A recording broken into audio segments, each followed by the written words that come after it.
आपका सवाल था कि जरूरी क्यों है कि अगर एक औरत अपने शोहर के साथ तलाक हो जाता है तो उसे दूसरे से थर्ड पार्टी से शादी करना जरूरी क्यों है पहले शोहर से वापस करने के लिए? ये सवाल है।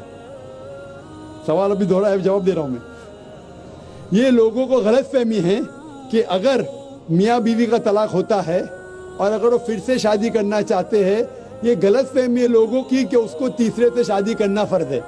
कुरान में साफ तौर पे लिखा हुआ है सूरह बकरा में सूरा नंबर 2 आयत नंबर 228 से लेके 242 तक तलाक का पूरा डिटेल दिया गया है, किस तरीके से तलाक दिया जाता है।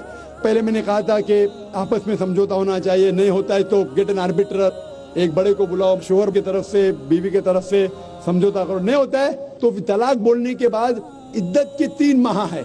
कुरान में लिखा सूरह बकरा सूरा नंबर 2 आयत नंबर 228 के 3 माह, 3 महीने, 3 menstrual cycle is the period of इद्दत। 3 महीने के बाद द डिवोर्स इज कंप्लीटेड। लेकिन 3 महीने के दरमियान अगर मियाँ बीवी वापस में रुजू होना चाहते तो हो सकते, तलाक नहीं होता है।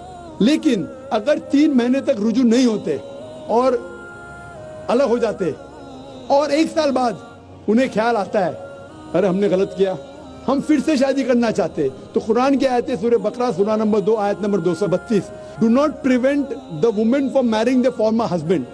आप औरतों को अपने पुराने शोहर से शादी करने से मत रोकिए। तो वो औरत फिर से अपने पहले शोहर से शादी कर सकती है, लेकिन नया निकाह नया महर, न्यू मैरिज न्यू महर।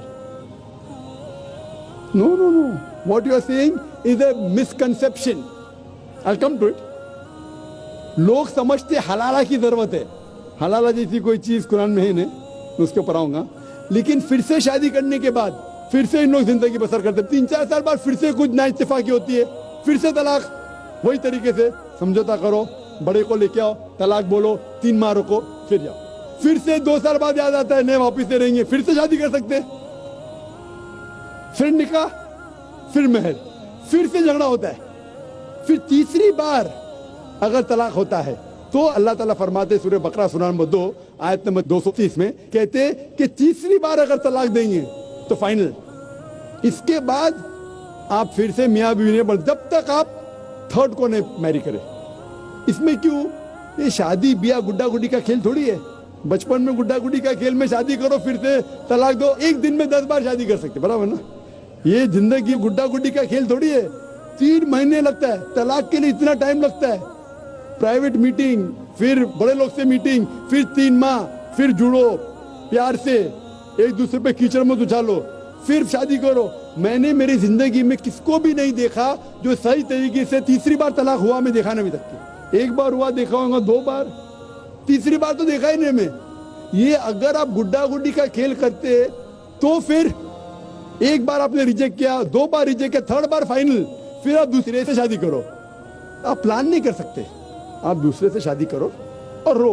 और फिर पता लगा आपको मैं पहले शोहर से नाराज थी, सिर्फ दिन में 6 घंटा देते थे, ये नया शोहर तो 2 घंटा देता है, तो पहला वाला अच्छा।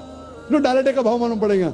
मेरी माँ मुझसे कहती थी मार्केट जाएंगे तो दाल आटे का भाव, दाल और आटे का भाव, आप समझे ना? तो हो सकता है क्या, मालूम पड़ा मैं मेरे शोहर से झगड़ा करती थी, वो बीवी कहेंगी, मालूम पड़ेगा नया शोहर तो पुराने वाले से बदतर है, आप समझ रहे ना? और फिर अगर नए वाले से डिवोर्स हुआ, सेम तरीका, आपस में समझौता, प्लानिंग नहीं। अगर प्लानिंग करेंगे कि एक रात तुम्हारे साथ सोऊंगा और फिर तलाक देना, ये हराम है, आप समझ रहे ना? ये कुछ लोग करते हैं, मैं जानता हूँ मुस्लिम माशरे में, वो हराम करते।